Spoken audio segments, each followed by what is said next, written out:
I'm sure you have seen the classic Disney movie Lion King, where Simba, the son of Mufasa, is supposed to become king. But Mufasa's brother Scar wants to become king, and so he kills Mufasa and makes everyone think it was Simba. Simba runs away from home and lives a whole new life until he sees his friend Nala and realizes he needs to go home and become king over Scar. There's a fight between the hyenas and Scar against the other lions. And when the movie ends, it ends with a happy ending, where Simba becomes king. I'm going to examine the new Lion King and how its connection to this course, using the terms symbolism, oriental monk, drag, and other terms as well. To begin, at the start of the movie, Rafiki holds up baby Simba to the other lions in the land, and everyone is roaring with excitement. The sun comes out and the sky is clear. The scene is bright and happy. The reason Rafiki does this is to declare Simba as the next lion in line to become king. There is a lot of symbolism in this scene. The fact that Rafiki, a literal spirit animal, is holding him up makes this a religious event, along with everyone cheering and clapping, makes it seem even more like a ceremony. This can relate to just like when baby Jesus was born, and he was held by the disciples. The same thing is happening here. Simba is being held up almost like the savior of the land, just like Jesus was the savior of the world. Simba will once become the ruler and be powerful, just like Mufasa, his dad. Moving on to the next scene in the movie, where Simba and his dad go to the watering hole. Simba is trailing in his father's footsteps, examining his every move. Simba wants to be just like his father, and so he watches what he does and mimics it.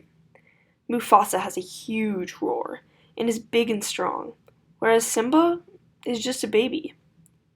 We can see in the scene that Simba is trying to be like his father and hunts bugs and tries to be big and tough, but he fails because he's just not big enough. He then goes to where his father always tells him not to go, which is the elephant grave. As he is there, the hyenas come up and say they're going to eat him. Simba tries to act all big and tough like his dad and says to the hyenas, "You can't do anything to me because I'm the future king." He then tries to growl, and it's small and not loud. The hyenas laugh at him and then chase after him. This exemplifies drag because Simba is trying to be something else to prove he is worth something and powerful. Similar to how people in drag want to change themselves to make a specific point, Simba does the same and wants to prove he is a powerful lion who no one can harm, just like his dad Mufasa. As Simba is running away from the hyenas, he is then saved by his dad Mufasa. Mufasa is obviously not happy with Simba, because he went to the elephant grave even though he was told not to. Simba doesn't talk to his dad for a while, and Scar uses this to his advantage to be a father figure for Simba and take him to a place where supposedly everyone goes before they become king to find their roar. Whenever Scar is shown in the movie, it's usually a very dark setting, and the lighting is dark as well. The viewers already have a bad view of Scar just by how he looks. He is a weird kind of shaggy lion who doesn't seem very strong or put together, and his mane is not very upkept. He also has a mean look in his eyes. This is estranging because based off the look of Scar, people have a bad outlook on him, just as the people had a bad attitude towards the giraffe in Madagascar because he was taller than everyone and just looked different from everyone else and was very out of place. After Simba kills Mufasa, Simba runs away and finds a new place with animals that are completely different than he is used to. They are carefree and always happy. He learns that the animals' way of life is Hakuna Matata, which means no worries for the rest of your days. As you can see from the first picture, the animals are all skipping and singing and are very close-knit. This can be seen as embodied religion just based off how the animals are interacting and the things they say. They tell Simba to just not worry about life and to be happy with no worries. They all go together to find food and are kind to each other no matter what. Now watch this video from the Hakuna Matata scene.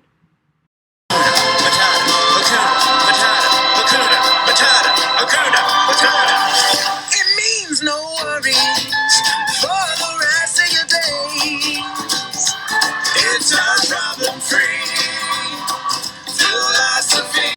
You can see here that Simba has grown up. Just based off his voice, he has a completely different vibe with himself. His voice is more calm and relaxed, and he's not walking like a lion. He's more dancing as he walks, showing his new philosophy on life.